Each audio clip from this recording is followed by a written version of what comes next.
I barely knew my father. Honestly, I wasn't even sure he wanted me at all.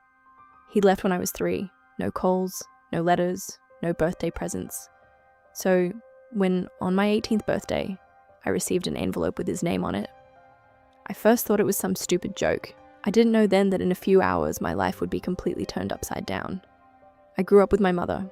Father was rarely mentioned in our house. If I asked, my mother would answer briefly. He just left.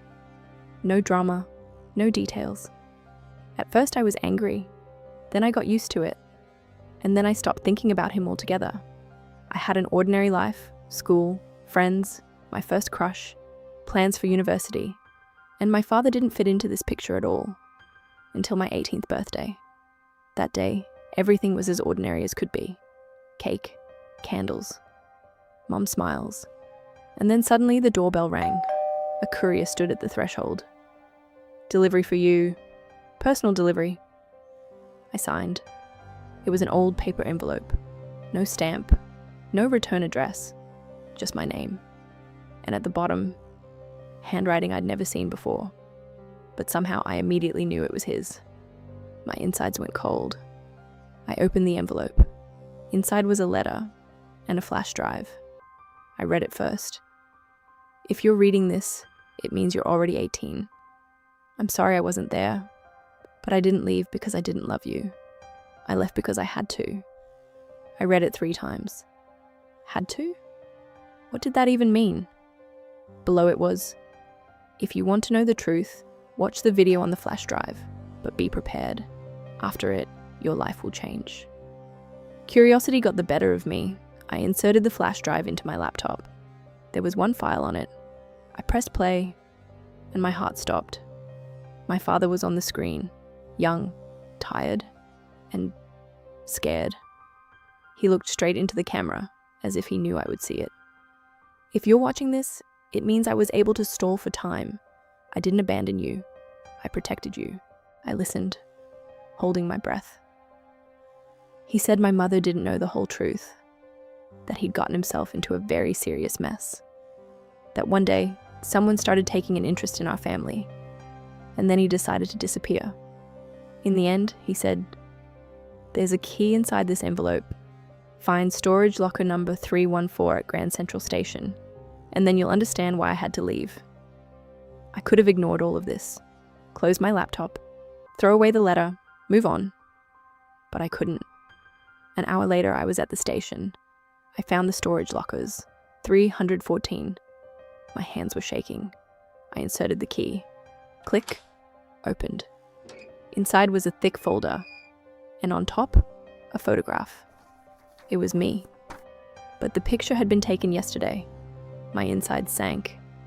On the back was written, "They're already here. Don't trust anyone. Not even..."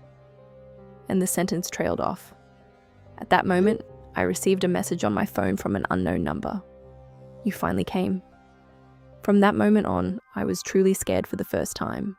The folder contained call logs, reports, and photographs. Lots of photographs. And half of them were of my mother. Some of the pictures were taken after my father disappeared. That evening, I looked at her differently for the first time. I lied to her that the day had gone normally. But that night I turned on the video of my father again and rewound frame by frame. And I saw a man in the background. The same silhouette was in one of the photographs with my mother. The folder contained a business card with an address and the caption, "If something happens to me, start here." The address turned out to be on the other side of town, an old, nearly abandoned office building. I went up to the 3rd floor. I found the right door and froze. The door was ajar. Inside, a dusty office, old folders, a computer, and a monitor that was on. There was a security camera on the screen. As I got closer, my legs gave way. The camera was showing me, right now, in this office. And then the lock clicked behind me. I turned around. My mother was standing in the doorway. Calm. Too calm. "I hoped you wouldn't find this place so quickly." We sat across from each other. Mom said Dad wasn't a hero or a victim, that he'd started working for people you wouldn't leave. I didn't believe it. Then she showed me the folder. My dad's last video was recorded just a month ago. He never disappeared, Mom said. He's been watching us this whole time. Then she showed me a photo from a surveillance camera. The date was yesterday. It was me. And a man was standing next to me. My father. Alive. And at that moment, a terrible thought struck me. I'd never seen him in person. So how did I recognize him? Sirens wailed below the building. My phone vibrated. A message from Dad. Now you understand. Forgive me. And one more thing. Don't trust your mother. I looked up at Mom. She quietly said, "He texted you, right? Give me your phone." And then the puzzle finally fell into place. That photo said, "Don't trust anyone." Even... He didn't have time to finish. Not even Mom. Mom took a step toward me. "Honey, give me the phone." But suddenly something inside me went strangely quiet. And at that very moment, something clicked. I understood everything too quickly. Too correctly. My father's phrase floated into my head. "You're stronger than I thought." I slowly straightened up and quietly asked, "Mom, do you really think that I found all this by accident?" She turned pale. I opened the last message from my father and showed it to her. "The key is activated." Mom's eyes snapped up. And at that moment, something that shouldn't have been there flashed through my mind. Rooms, voices, strangers, and the phrase, "If something happens to me, run the protocol through her." I whispered, "I remember everything." Mom looked at me in horror. I took a step forward. "He didn't just hide the data. He hid it inside me." My phone vibrated again. New message from Dad. "If you're reading this, it means everything went according to plan." Mom whispered, "He used you." For the first time in my life, I smiled. "No, Mom. We used each other." At that moment, the door swung open. People rushed into the room, quickly, clearly, in sync.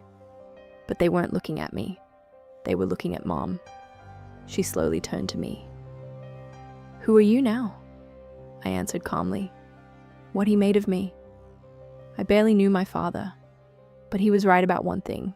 Sometimes the most dangerous inheritance isn't money. It's the truth that someone once sewed under your skin.